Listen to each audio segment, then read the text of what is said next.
الحمد لله رب العالمين۔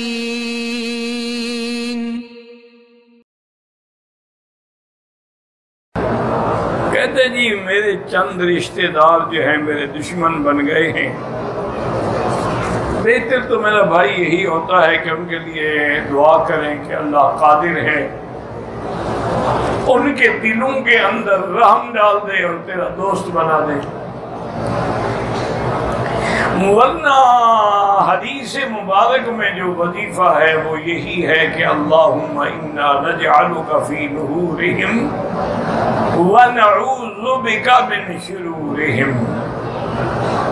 نیت یہ کریں کہ یہ دفع ہو جائیں، اللہ مجھے ان کے شر سے بچائے، اور کوئی نیت نہ کریں کہ برباد ہو جائیں، ہلاک ہو جائیں، تباہ ہو جائیں۔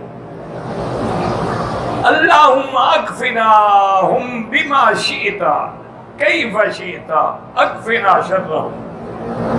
تو یہ ایک بڑا ہی مجرب ترین عمل ہے، حدیث میں ہے، حضور پاک نے خود پڑھا ہے۔ البتہ پڑھنے کے طریقے جو ہے نا وہ بزرگوں نے الگ الگ لکھے ہیں۔ اصول کی بات دیکھیں نا، جیسے جسمانی بیماریوں کے علاج کے طریقے ڈاکٹر الگ الگ اختیار کرتے ہیں۔ میرے ایک دوست ہیں، ان بیچاروں کو بڑی شدید تکلیف تھی،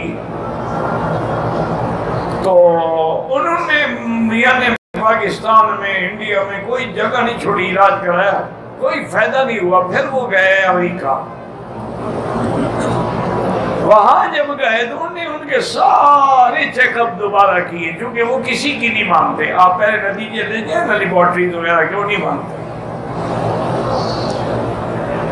سارے ٹیسٹ کرنے کے بعد انہوں نے کہا کہ جناب یہ مرض بھی یہی ہے جو پاکستانی اور ہندوستانی ڈاکٹر نے لکھی ہے، اور دوا بھی یہی ہے جو انہوں نے تمہیں دیا ہے۔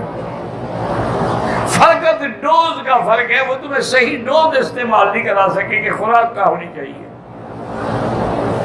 تو انہوں نے صرف کہتے ہیں خوراک بدل دی، انہوں نے کہا دو گولیاں دو، انہوں نے کہا آدھی گولی دو، تو میں 3 دن میں ٹھیک ہو گیا۔ تو اس لیے ہمیشہ یاد رکھیں کہ اسی طرح جو دینی معاملات ہیں ان کے لیے بھی علماء جو ہیں انہوں نے مختلف طرق اختیار کیے ہیں۔